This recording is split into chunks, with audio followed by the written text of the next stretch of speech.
Guys, mist is like water dust. Hello, audience. In case you can't tell, this episode is not sponsored by Puffs, but for me it is. Can we get over the fact that Malfoy actually wasn't that great of a character in the end? Like, he never got arrested for attempted murder. He joined the ranks of pure evil. He sieged a high school, and he just wasn't a nice guy. And Harry Potter at the end was just like, as an orb, just looks at him and is like, "Hey, man." Welcome to the Council of Nerds. The Council of Nerds. I do actually want to take a quick second and address the Malfoy issue. I think it is a crying shame that he never had a redemption moment. Like a real moment of redemption. Yeah. Because I think he deserved that.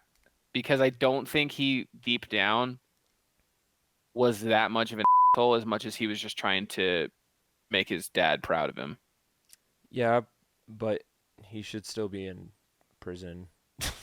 Did I just full on just like and like not notice it? You did, yeah. Crap. Just edit. I will. Just put a beep sound effect in there. My PlayStation did beep at the same time, so.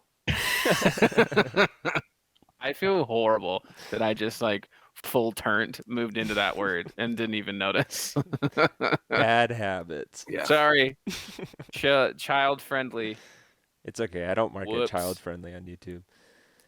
Age restricted. Welcome to the Council of Nerds, ladies and germs. As we stated, we are said council, Hello. aka the con, aka your favorite thing to listen to every Tuesday morning. You can find us on any streaming service or anywhere podcasts are found.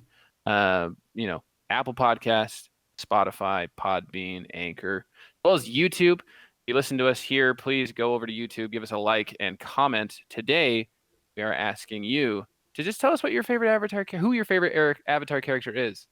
For us, I think the general consensus is either Iroh or I don't know. I like Zuko a lot, Suki. but whoever your favorite, Suki. whoever could be that Avatar from Kyoshi Island. Maybe that's your favorite character. I always Who forget knows? her name, man. Man. Just go ahead and comment who your favorite Avatar character is. That'll really help out the channel, and don't forget to like as well. But yeah, here we go. We are finishing season 1 of Avatar: The Last Airbender. We are. A lot of fun. It's a good time. Dan is seeming like he's dying in the background there. Yeah, just slightly. Don't worry, I got my mask on my desk. Oh, Awesome. good grief. These episodes are freaking awesome. Awesome? How do you say awesome? That's from the Lizzie McGuire movie. Como se dice awesome in English? I don't know, man. I always forget. Hate you. All right, so we're gonna do this somewhat differently. We're just gonna do the synopsis. Did we have a? Is synopsis plural for synopsis? Synopses. Synopsi. Synopoples. I like that one. Synopses. So we're gonna go over the synopoples of all these 3 episodes at the beginning, and then we'll just conversate. So the 3 episodes we were talking about, last 3. The first one is the Waterbending Master, and then the Siege of the North, Part 1 and 2. So I guess I'll do Waterbending Master. We can just go through all 3 of them. Yeah. So Waterbending Master is basically our gang finally reaches the North Pole, and Aang needs to find a Waterbending Master. However, the one that he finds at the North Pole refuses to teach Katara, being that she is a woman, and they are forbidden to learn the art of waterbending. Meanwhile, Sokka spends time with Yue, a super hot princess from the North Pole. And Admiral Zhao hires the pirates, the pirates from the previous episode when Katara steals the waterbending scroll. Admiral Zhao hires them to assassinate Zuko while he prepares for a massive... I think this is a bad synopsis. While he, meaning Admiral Zhao, prepares for a massive fleet to invade the North Pole because they somehow tracked... They basically guessed that Aang and his friends would go to the North Pole because he needs to learn waterbending. So that is that episode. Who wants to do Siege Part 1? I can do Siege Part 1. Ready? I can read. We're just doing these really brief synopsises because we want to just have a nice conversation. So moving into it, the guy ends up teaching Katara and Aang. It's great. She ends up at like the top of the class, which is awesome. Sokka and Yue like start to fall in love with each other, which is not cool because she's engaged. So that's a bummer. To a Then they start seeing signs that the Fire Nation is going to attack. Ash starts falling from the sky. Everybody starts getting ready for battle. Sokka's put on like a special mission to go in and infiltrate Zhao's ship, but due to an argument with Yue's fiance, he gets removed from that mission and then gets tasked with being the direct bodyguard for Princess Yue. So he's with her the whole time. Then I think, yeah, okay, hold on, I'm on it. I'm there. You can do it. So the Fire Nation starts to attack, like very briefly, and then nightfall starts to come. And it's almost a full moon. And this is where you find out that the Fire Nation draws their power, like firebenders draw their power from the sun, and then waterbenders draw from the moon. So Iroh is helping Zhao as one of his commanders because he thinks Zuko is, well, I don't think he ever actually believes Zuko's dead. We'll get into that later. But he's helping Zhao with the attack, and he tells him you need to back off. The moon's too full. You're not going to get far enough. Like you can't win right now, so you need to pull back. So he does. And then Zhao says, like cryptically, that he has a plan for the moon. Then Aang and Katara are brought to a spiritual oasis at the top of the city by Yue, where Aang is hoping to find the moon and ocean spirits to help them out with the attack that's happening. Aang goes into a meditative state in front of the koi pond that is there with the two fish that are inside of that little pond. And then he realizes that they resemble yin and yang as he crosses into the spirit world. Zuko arrives shortly thereafter and battles with Katara until sunrise when he overpowers her and escapes with Aang's body. Fire Nation resumes the attack. So, attack starts, attack stops. Find out about the moon and the ocean spirits. Aang goes into the spirit world. Zuko grabs Aang and gets the heck out of Dodge. Moving on to part 2. That's beautiful. Okay, so part 2 starts. The siege defenders, they're on the second floor of the house. Sokka is obviously Cav. So he starts rotating. Dude, I was like, I don't know what you're saying, dude. Like, I thought I was. He's doing siege, man. I thought I went super dumb for a second. I was like, wait, what is going on? I was like, whoa. Are we watching the same show? It's like, he's Cav. Yes. It's so That's dumb. Sokka would be Cav, though. You're dumb. Anyways, Aang would definitely no. Katara maybe would be Doc. I don't know. Anyways, back to part 2 of the siege. So Zuko, he's missing with Aang. Kind of wandering around in the middle of the desert. He didn't really like have an escape plan. He was just like, I'm gonna do this, and then it worked. And he's like, well, I didn't really think about what to do after this, so I'm just gonna wander in the Arctic until we freeze to death. So that's what they're up to. Then let's see. Admiral Zhao.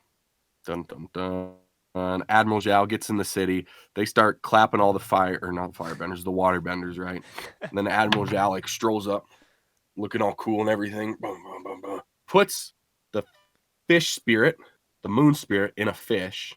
Wait. He didn't put it in there. The moon spirit was in the fish. He put that fish in a bag, and he's sitting there holding his fist out. He's gonna punch it, but he doesn't. And then we got the rest of Team Avatar there. They're like, don't do it, Admiral Zhao. And then Iroh was like, hey, you better chill. Don't do that. And Admiral Zhao was like, those are some really good points. It would throw the world out of balance. So I just started firebending. He kills the fish. And then we get to see why Iroh is called the Dragon of the West. He starts creating fire out of thin air. No, that's the movie.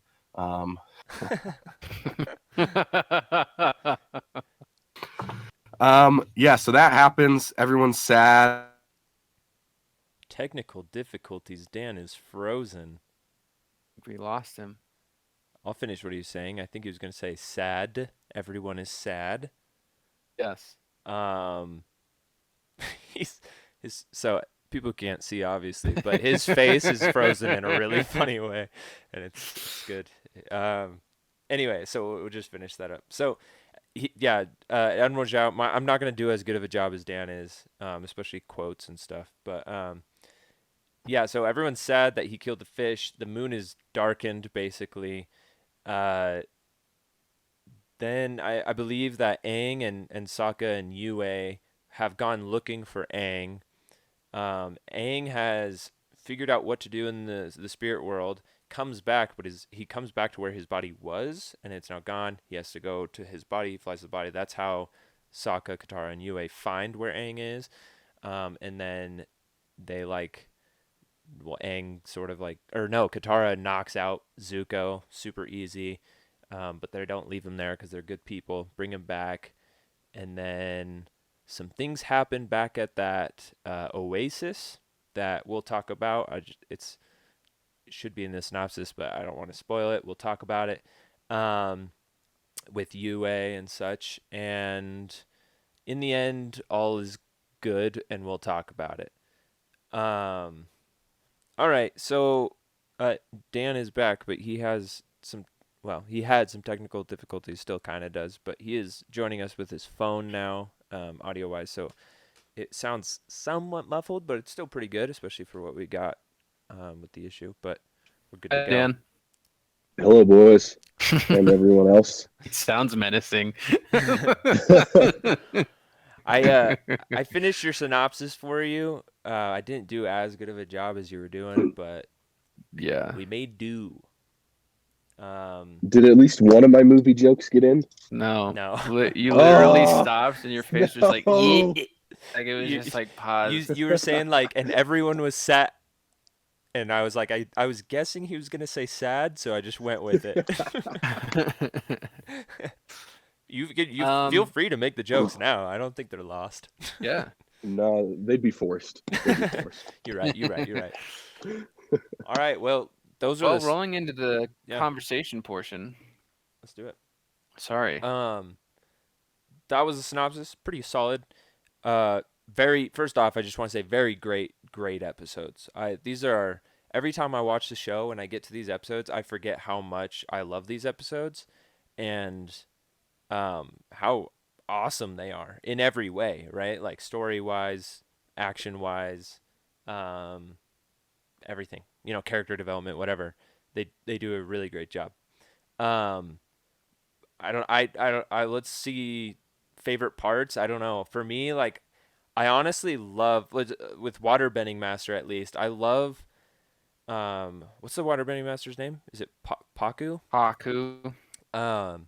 Something I really like is how with Paku not wanting to train Katara because she's a woman and Katara and Aang being like, that's ridiculous. First of all, it's dumb that he won't train her, but at the same time, what I like about that is it's like the culture of the Northern Water Kingdom or whatever they call it, the North Pole. Santa's house. Santa's The house. Water Tribe. There's all these elves and reindeer and stuff. Elf reindeers because they combine things in Avatar. Mm-hmm. But I like that. I like learning about the culture of that area. It's completely different from the South Pole. And the sheer massiveness, I guess. Is that even a word? Massiveness? I guess the sheer size of the North Pole is crazy. They have this massive front wall. It's like a castle, Helm's Deep style. And basically the only way in is to either break it or use water bending, which is really cool. I love also with that episode, and this is a good talking point because Admiral Zhao hires those pirates to assassinate Zuko. As we know, they fail, right? They don't succeed. They hurt him, but they don't assassinate him.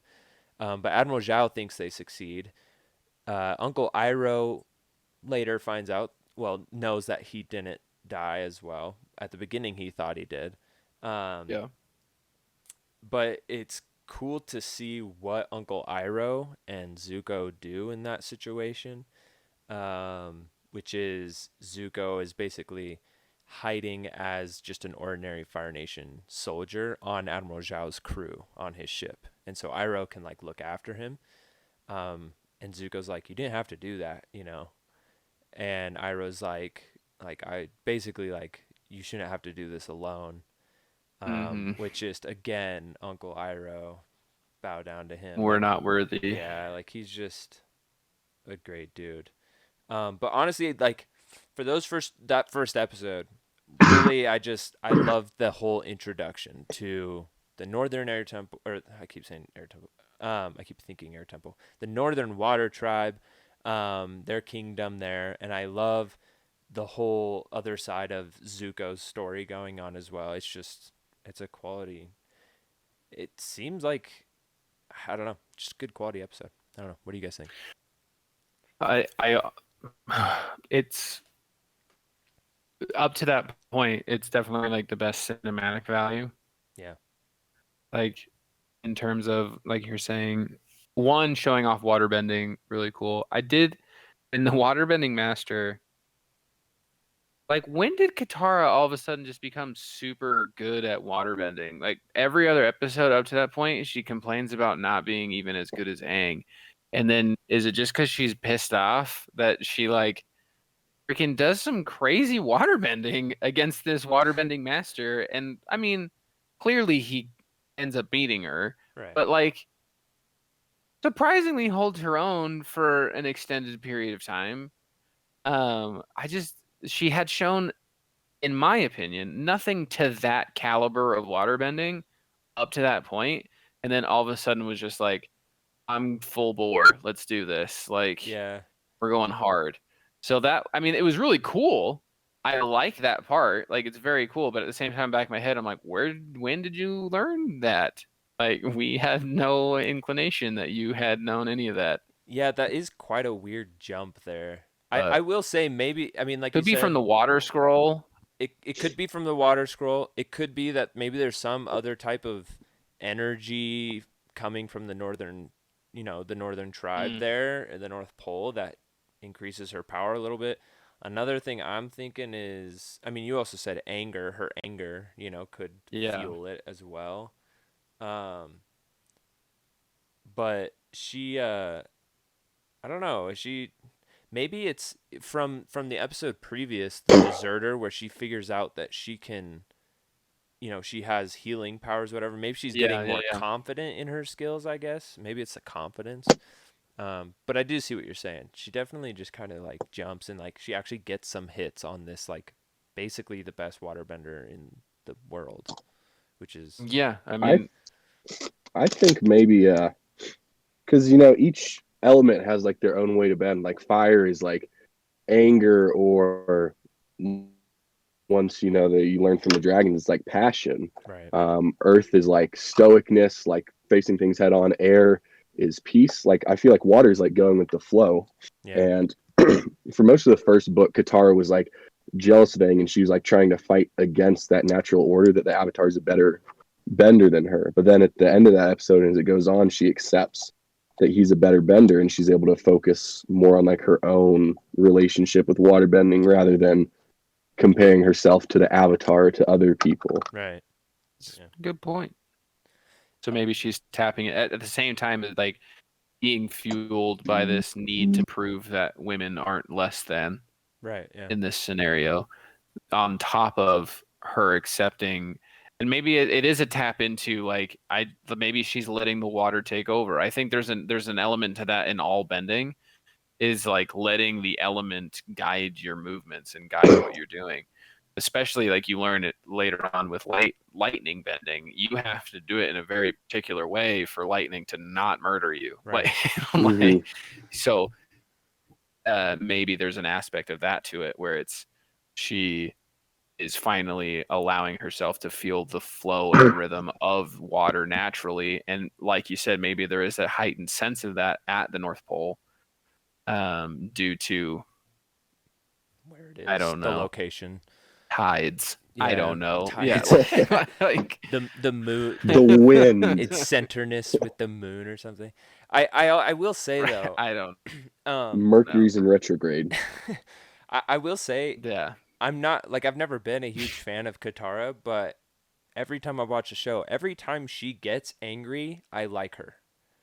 Every time she Hmm. gets up like Yeah. really mad and uses, I don't know, maybe that's like the dark side talking in me, but like I think it's cool when she You uses, Slytherin.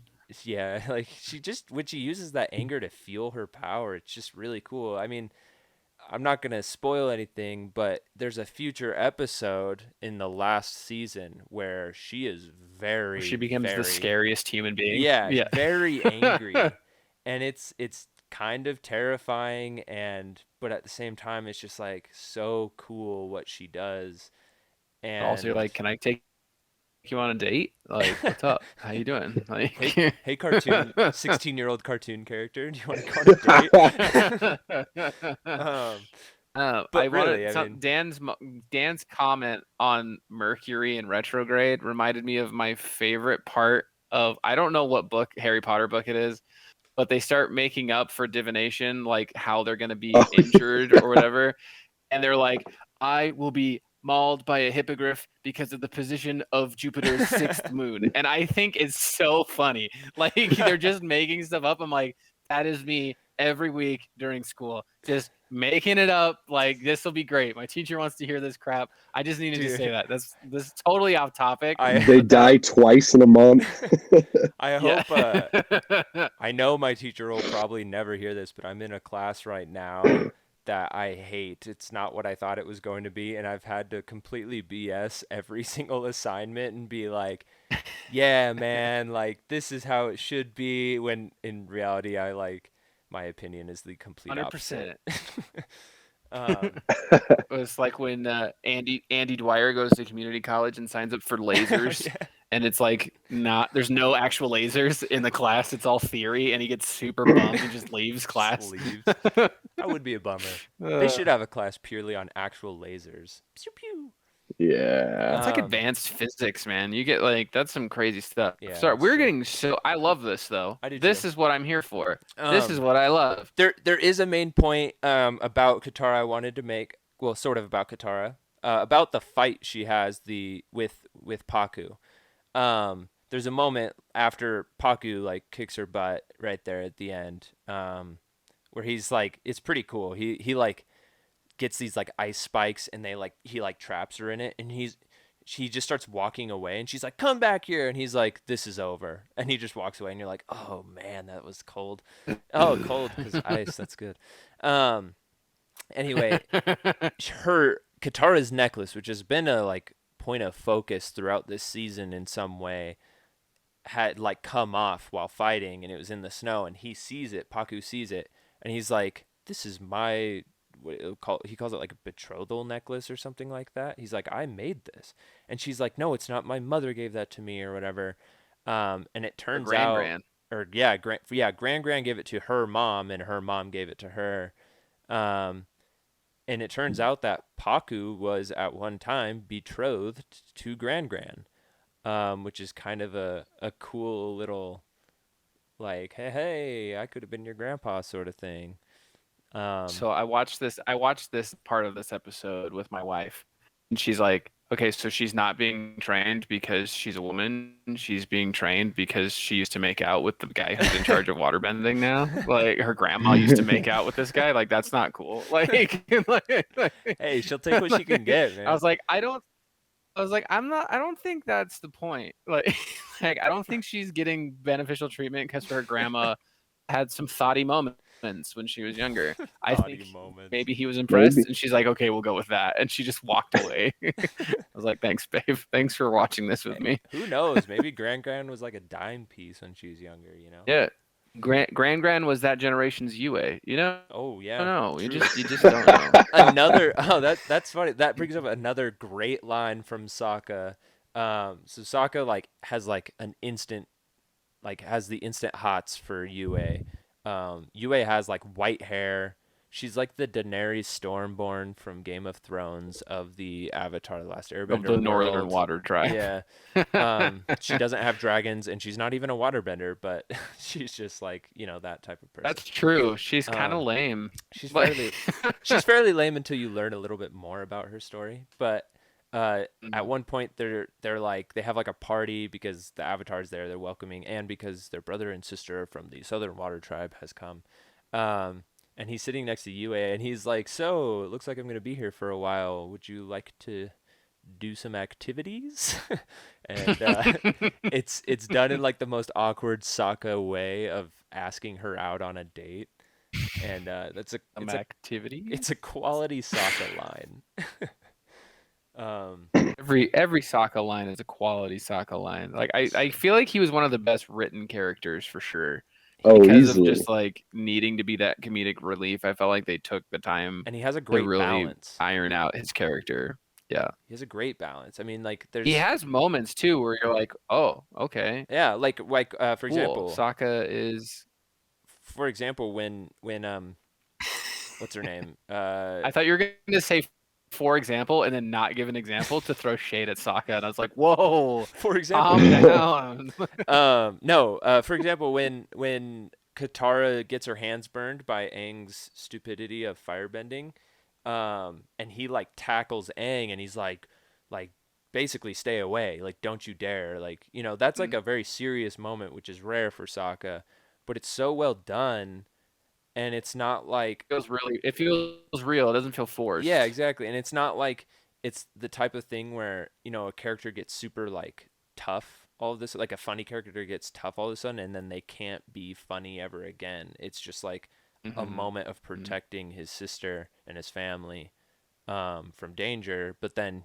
we realize, oh, he's still Sokka. Like he's still funny. Mhm. He's still got these great one-liners and dumb dad jokes. But super quality. I don't know, anything else for this episode? I mean, just all of them. I mean, in general, we could just roll True. the conversation You're right. and just keep talking about all of it. Go for it. Yeah, no, I think for me it was like I always thought the spirit world was really kind of dumb. Like the concept of it in this show, I never really bought into it. I think there's interesting aspects to it, but for the most part, it wasn't something that super interested me until I saw this episode and I was able to see more interesting side of it. Freaking what's that spirit's name? Ko, the face Ka- stealer. Yeah. The face That face thing stealer. creeps me That out. scared the heck out of me as a kid, Dude, it man. still does. Yeah. I Are you was kidding not me? into that. I was like, did this show just like take a turn into like Amityville? Like, what the heck is going on? Like, this is some scary Dude, crap. explain His face it, man. changes to like a monkey. So Aang goes to the spirit world, right? Because he's trying to get into contact with the Earth and the Moon to get their assistance in terms of helping fight off the Fire Nation. And he goes to spirit world and he talks to Roku, right? That's who he talks Well, to. he first talks to that And- mean baboon guy. A who's monkey, just right? The monkey, Yeah. yeah, the complete monkey's like, jerk. shut up, Yeah. like he's meditating and he's being his whole tool. And then he gets in contact with Roku, and Roku says, "Yeah, the Earth and the Moon spirits are super old. Only one spirit that I know of knows their story, and his name is Ko, the Face Stealer." And instantly you go, "That can't be good. Excuse like me? that is not a good idea." And then he says, "Be Hmm. careful, Aang. Show no emotion." And you're like, "I'm sorry." Hero. Eh. So he basically, so he goes to this guy's lair. It's in like the knot of a tree, which is already not okay with me. Makes me think of like the owl from the Rats of Nim. That Oh, also right. freaked me out as a kid. Yeah. Not okay with it. You go in there and he's basically like he reminds me of. Have you seen Spirited Away? I have not. Yeah. That's anime, He isn't it? reminds me of the yeah, but it's That's a why I good haven't one. seen it. It's a good one. I don't know. I don't remember the guy who directed all those ones, but Howl's Moving Castle and Spirited Away. I enjoy those ones, but there's not a lot of animes that I really like. But there's this black sluggish spirit. They're in the spirit world in that movie, and it like just generates things that you want and then eats you. It's terrifying. And that's literally what I see when I see Ko. So people who have seen that will understand that reference. Logan, you suck. I mean, so does anime, so that's fine. And he's got like this really pale face, but it can change, and he's got like centipede-ish legs, super creepy. Oh, But apparently, if you show emotion, that's when he steals your face. He changes it into a monkey to try to scare Aang. Nothing. Always cold. Like he's just deadpan the whole time, which is super impressive, except for one moment when he realizes that the Earth or the moon and the ocean spirits are on Earth. And he goes, because he realizes that the two fish in the pond are the earthly manifestation of yin and yang, the moon and ocean. And so he has like a and he shows emotion, and the guy like like turns around and looks at him, and he's back to just being deadpan. And I was just like, But okay, could we talk about how? So like, first of all, the visual of this creature, this Ko, is terrifying, right? Right off the bat, Yes. terrifying. Amen. But Amen. could the voice just Yes. to me is like it Gives seals you it, willies. right? Like it's just like this most eerie, Yeah. creepo person man voice, and it's just like Sleemo. yeah, it's so sleemo. Freaking bantha poodoo.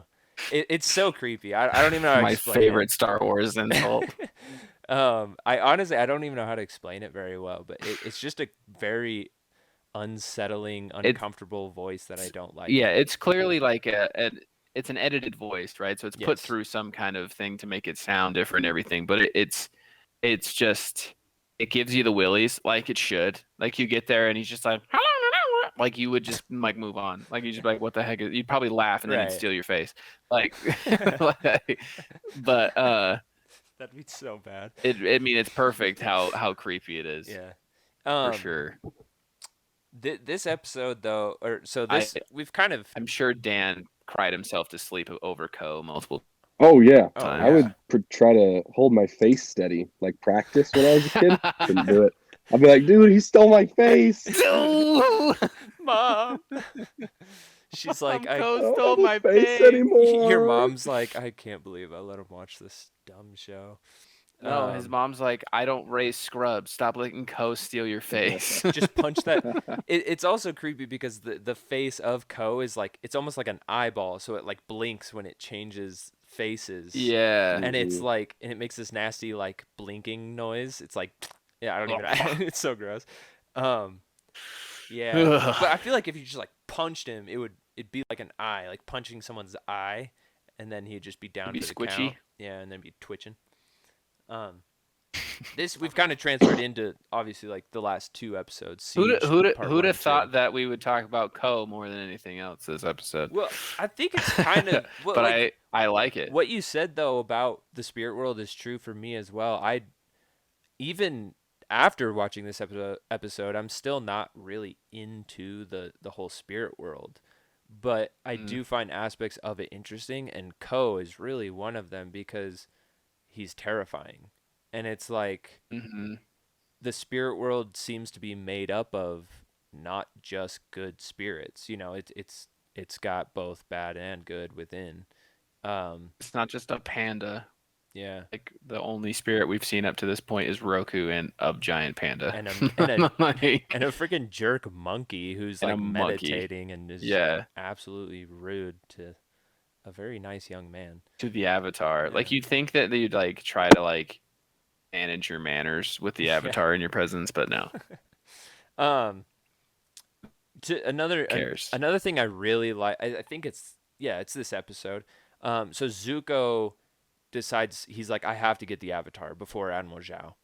And so he sneaks off the ship, and they're in the North Pole. It's freezing, and Iroh is very worried about this trip that he's going to take. And he's like, you need to like bundle up. He's very like fatherly right here. He's like, make sure you're bundled up. Make sure you like warm your ears. Like, remember your training. Like your fire breath could save your life and stuff like that. And Zuko's like, Uncle, like I'll be okay. You know, like it'll be all right. And then Iroh just gives him like a big hug, and it's just like, man, once again, Iroh. I don't We think don't deserve you. I don't think we could ever give him enough appreciation. We could do an entire podcast like On Iroh. like not just like one episode, he's but the like goat. the whole thing, and we still wouldn't be doing enough for Iroh. That's it. We're changing our name. We're now the Iro podcast. The Council of Iro. The council, the that actually Dragon's Keepers. The Iro of Iro. But so, also apparently, like Zuko throws like he's super like. Again, moment where I was watching this with my wife. He follows that seal. He's trying to find a way in. He's trying to sneak into the North Pole's fortress, and he sees a turtle seal. Yeah. Right? Is that what it is, I or don't whatever? know. Seal, Kinda turtle. go into this hole, and his mind thinks, "Oh, it's got to have air in there somewhere." When you're looking at the mix of two creatures that could probably, on average, not have to breathe underwater for anywhere around an hour to 2 hours, and you're just like, yeah, I'll find it as a human being. I'll find air in there. Like, what? That's so much like, yeah, that sounds like a good idea. That's My funny. wife roasted him for that. It was just like, there's no way in heck I am following a seal into an ice cave thinking I'll find an air pocket. There's no way. Like, it's just not happening. Yeah, I thought the okay, same honey. thing. Like, That's funny. Dude, I mean, she's not wrong. I mean, right? But no, she's not wrong. But it's also like, she's back beautiful and off. I love her, this show. so. Yeah. Stop throwing shade on my show, babe. Yeah. You don't even know. But I do like his little Even lift. I do like his little journey to find Aang, though. I mean, it's just kind of cool. And then he does use his fire breath, which is really cool. You know, it helps him out. Zuko does take Aang, though, and has no plan. But we got to talk about. It's not very cash money of him. No, to it's take Aang like not that. cash money at all. We do need to talk about Iroh when Admiral Zhao gets the fish in the bag, like Dan was saying, in his Sinopolis, that good old bag of fish. Admiral Zhao gets the fish in the bag and is like threatening to kill it, right? And Iroh shows up and he's like, dude, like, don't do it. And bro, and Iroh has to like explain to him, like, it's not just going to affect the water tribe, like, or the waterbenders. Like, everything has well, I guess like the yin to the yang. Like, it has to have like a light and a dark. Always a balance. It has to have that balance. And he's like, you kill that, it's going to affect us too in a very large way. Don't do it.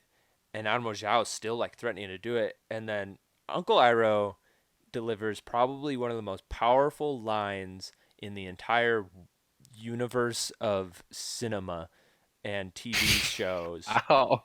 I'm going to say that. It's so good especially because the voice actor does it so greatly. But he's like, Admiral Zhao, whatever you do to those fish, I will unleash on you tenfold. And he like yells at him. He's so mad. He's so pissed off. And you're just like, even if you're like having the best time laughing at this episode and then that happens, you would just be like, oh my gosh, like, silence everybody, watch what's going to happen.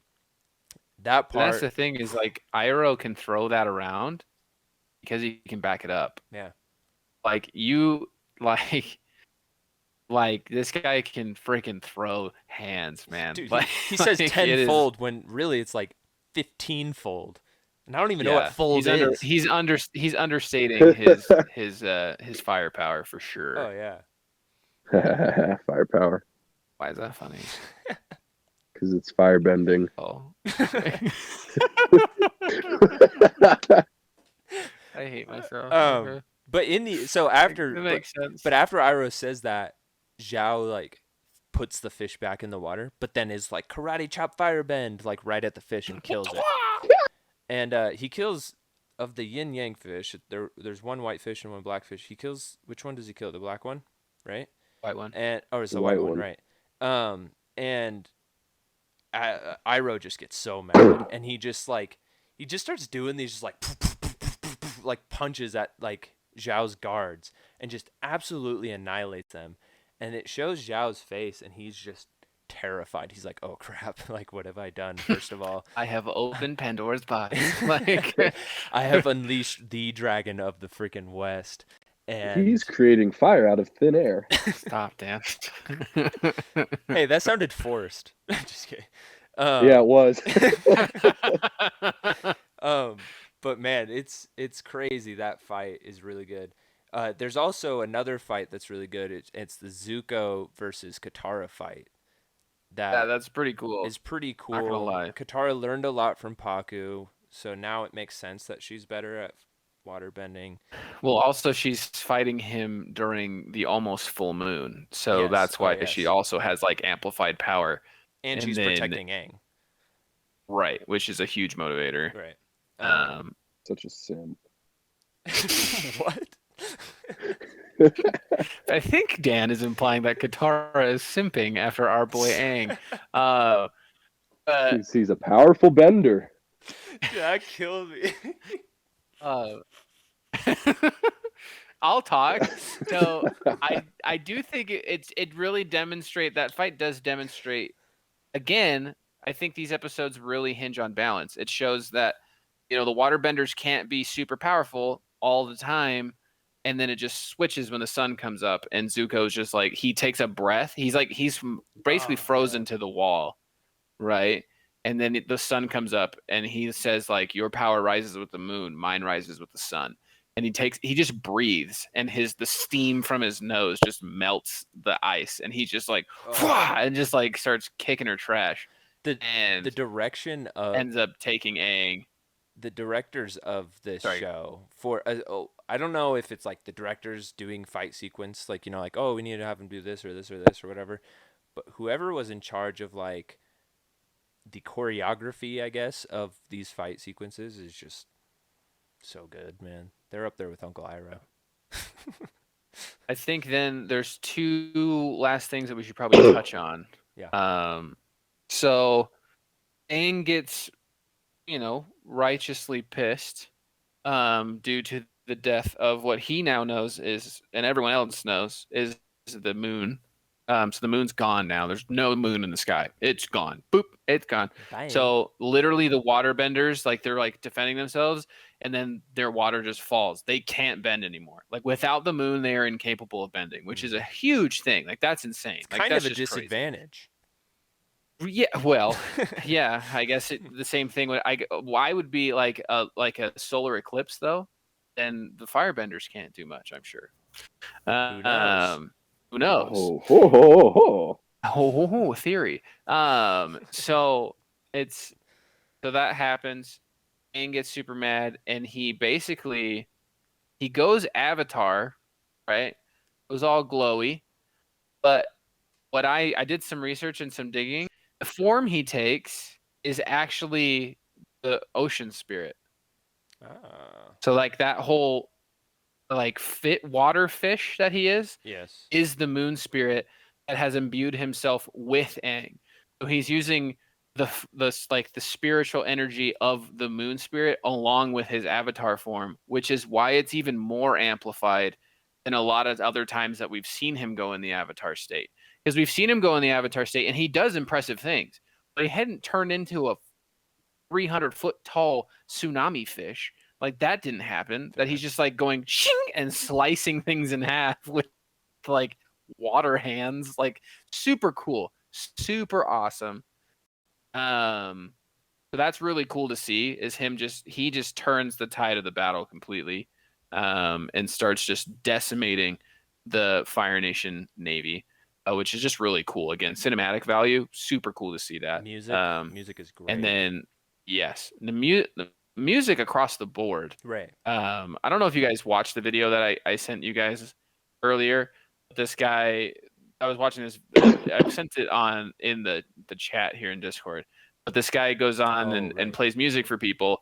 But like people request random things, and someone was like, "Just play me anything." And he played. It's called The Avatar's Love, and he played that for someone, and it is just beautiful. Like the music in this show really is moving and beautiful, and combat music is really intense and awesome.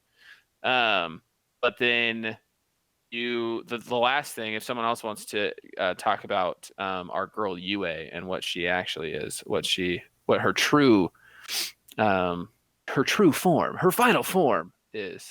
Dan, go for it, because I'm trying to find something that Aang's like Yue? the ocean spirit reminds me of. Okay. So Yue, she talks about this story. Uncle Iroh, everyone's like, all hope is gone. And Uncle Iroh's like, hey, you look like you and the moon spirit, kind of had a little connection there. And she gives a little bit of her backstory. She's like, yeah, when I was born, I didn't cry or anything like that. And my parents put me in the pool here, and the moon spirit touched me. And Uncle Iroh was like, probably in his head, he's like, well, it's a good thing Zhao killed the moon spirit and not the ocean spirit. That would have been bad. Good thing he picked the right fish. Yeah. Yue's like, oh, I can give that life force back, because Iroh explains some of the life force of the moon spirit is in her. Sokka's like, no, don't do it, babe. Your dad told me to protect you. And she's like, Sokka, I have to. And he's like, okay, do that. Didn't really put much of a fight up after that, She walks into the pool with the fish, the koi fish. Starts glowing. She kind of passes out. Then she faints. No, wait, she faints, then passes out, obviously. And then her body disappears. She comes back as like this angel thing. Gives Sokka a kiss on the forehead and be like, you're a great friend, Sokka. No, she Ouch. Friend zoned for eternity. Oh, that got me real good. That's funny as hell. Oh, good grief. That was not a forced laugh at all. Like, that just caught me way off guard. Oh man. Holy hell. That wasn't forced, that joke there, man. She tells Sokka she'll always be with him. And this is probably the setup for one of the greatest lines in Avatar we'll talk about in season 3. Yes. I know exactly what you're talking about. And the moon comes back because, she gave her life. Yes. And Zhao fights Zuko. Zhao's super proud, decides to drown instead of asking for help from Zuko, which, I'm okay with. That's a kid's show. This is a kid's show. He just got drowned. Like, not even killed. Not even like he drowned to death. But like grabbed by the ocean spirit, pulled down, and just held there until he stopped kicking. The literal ocean killed him. Not like, oh, he died while swimming. No, like the ocean came up out of the water and pulled him in. Do you think when Zhao was trying to determine which fish to kill, he was really nervous, and that's actually why he hesitated? And he's like, I don't know if this is the right fish. Freak, man. I didn't know there'd be 2. He was like, wait. And then when he grabbed the fish, then it was actually Iroh going, like, don't hurt the fish. He's like, I got the right one. Yeah. I got the reaction I was looking for. I called your bluff. Thanks, man. He was like, what if one of these is just like a trout? Like, it's just ordinary, and I grabbed that one. What if they're just normal decoy fish? Spirit. I look really dumb. Sorry, this is a total tangent from what we were talking about, but I figured out what the ocean spirit reminds me of, and I'm posting it in our The ocean from Moana. No, because I've never seen that movie. I posted it in our chat, but to describe to people listening, it reminds me of Gabumon from Digimon. If anybody ever remembers Digimon, dude. every time I watch it, I'm like, dude, that's totally Digital Gabumon. Digimon are the champion. Yeah, and maybe that's something we can go into. But 100% Digimon lowest value underrated completely of that genre. Yes. Pokemon, Yu-Gi-Oh, like those like Sunday morning cartoons. And this was the most undervalued in my opinion. And I will say, so first of all, before I say this other thing, it is definitely, I believe, underappreciated because of its timing, bad timing. Like Yu-Gi-Oh and Pokemon were just like there first and win they the were title. already like really popular. Yeah, champions. Digimon definitely underrated, but I will also say it's on Hulu, by the way, everyone. I watched What? it. I'm watching that right now. Before you watch it though, the feels are there. It's great because of nostalgia, but not that great of a show. I will say that. I was watching it and I was like, that doesn't make any sense at all. like most of this story is terribly told. Like, what is going on? Like the whole time I felt super lost. Other than that, super creative and super cool. Honestly, I do like the digital monsters more than most things. But I think that is something we will dive into in another episode in the future. Is I'm excited Digimon, about that. because if I'm forced to watch it, I'll watch the whole thing. I don't care, because it is fun. I would rather watch something else if I have the choice. But it is awesome. But back to Yue becoming that moon spirit. It's a pretty it's a good story moment there. You lose low. Oh, What? What? I lost you for like 5 seconds. I'm sure it was fine. Oh, I'm okay. probably Yeah, me having too. issues. Interesting. Well, I hope it recorded. Either way. I thought it was me again. Dan just blames himself for everything. Like, we gotta say, when Dan like lost the audio and video of us and stuff, Brian called him and he says that when we weren't laughing at the jokes he was making, he thought he just wasn't funny. I felt bad. When in reality, we just weren't hearing him. I had an identity crisis in those few moments. Anyway, this is a great moment to kind of close. The story that was provided here at the very end really kept viewers wanting more. It's the finale of the first season. Fantastic season, great introductions, great journey, and there's still 2 more seasons with some even more epic moments. We love this show. And Go for it. at the end of this episode, we get our first glimpse at Fire Lord Ozai, Shadowy, Oh. and his daughter Azula. I totally forgot about that part. Good point, dude. Yeah. Do we see Fire Lord Ozai? Like, do we see his face, or do we just see like the back of his head? I still don't think we've seen his face. But we hear his I voice. think it's like a silhouette or something like that. Yeah, we hear his voice. Well, we heard his voice in the flashback episode True, where true. Zuko fights him, but we hear more, and he basically sends Azula to clean up all the mess that's going Yes. on. And guys, Azula is Zulu. Azula is a friggin' piece of work. To That's say Logan's the pet least. name for her. Azula. Azulu. Zulu. But anyway, this is a good moment. We love this show so much.